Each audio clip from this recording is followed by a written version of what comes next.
नमस्कार। आज हम महाराष्ट्र में जो भाषा को लेकर विवाद उठा है उस पर थोड़ी गहराई से बात करेंगे। हमारे पास कुछ लेख है जिनमें एक महाराष्ट्र भाषा विवाद की राजनीति पर भी है।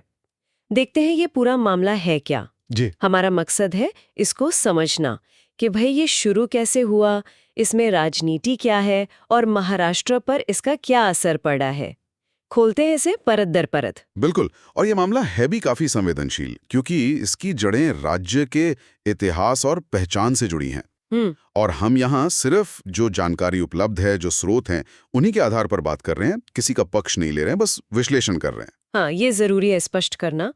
तो सबसे पहले ये चिंगारी लगी कहाँ से, शुरुआत कैसे हुई? देखिए, शुरुआत हुई जब महाराष्ट्र सरकार ने एक आदेश निकाला हाँ, कि जो राज्य बोर्ड के स्कूल हैं, मराठी और अंग्रेजी मीडियम वाले, उनमें क्लास 1 से 5 तक हिंदी तीसरी भाषा के तौर पर अनिवार्य होगी। अच्छा, अनिवार्य मतलब कंपलसरी। जी, कंपलसरी। और सरकार ने इसके लिए जो नई राष्ट्रीय शिक्षा नीति है, NEP 2020, हाँ, NEP 2020। उसके प्रावधानों क्या, खासकर वो जो त्रिभाषा सूत्र है, उसका हवाला दिया। लेकिन फिर लेकिन यहीं से बात बिगड़ गई। कई लोगों को, खासकर मराठी भाषी समूहों को लगा कि ये तो एक तरह से मराठी भाषा पर दबाव है, अपनी पहचान पर हमला जैसा। कुछ वैसा ही।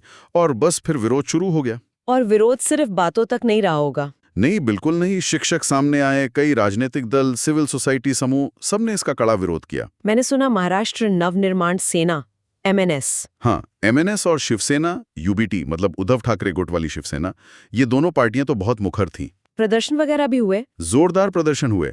और इंडिया टुडे की रिपोर्ट तो ये भी कहती है कि कुछ जगहों पर ये प्रदर्शन हिंसक भी हो गए। ओह, हिंसा तक बात पहुंच गई। हाँ, और कुछ ऐसी भी खबरें आईं कि जो लोग मराठी नहीं बोल रहे थे, उनके साथ कथित तौर पर मारपीट हुई। इससे तनाव और बढ़ गया। तो मामला काफी गंभीर हो गया था। जी। और इसका राजनीतिक असर, खास करके BMC चुनाव भी आने वाले हैं। बिल्कुल, यहीं पर यह मामला और पेचीदा हो जाता है। इसने एकदम राजनीतिक रंग ले लिया। कैसे, मतलब पार्टियां इसे कैसे इस्तेमाल कर रही हैं? देखिए, MNS और शिवसेना UBT जैसी पार्टियां, वो खुद को मराठी मानुस, मराठी हितों के सबसे बड़े रक्षक के तौर पर पेश कर रही हैं। जाहिर है, चुनावी फायदे के लिए। सीधी सी बात है। और इसी बीच एक और बड़ी राजनीतिक घटना हुई। वो क्या? NDTV की खबर है कि करीब 2 दशक बाद ठाकरे बंधु यानी उद्धव ठाकरे और राज ठाकरे, हाँ, वो कथित हिंदी थोपने के खिलाफ एक ही मंच पर साथ नजर आए। अरे, ये तो बड़ी बात है। 20 साल बाद। जी, इसे महाराष्ट्र की राजनीति में एक बड़े बदलाव के संकेत की तरह देखा जा रहा है। तो फिर जो सत्ता में है, मतलब शिंदे गुट वाली शिवसेना, BJP, NCP, उनके लिए तो मुश्किल खड़ी होगी। हाँ, बिल्कुल। ये जो मराठी बनाम गैर मराठी वाली बहस तेज हुई, इससे वो यकीनन एक मुश्किल स्थिति में आ गए। तो सरकार ने क्या किया फिर, इतना विरोध देखकर? सरकार को पीछे हटना पड़ा।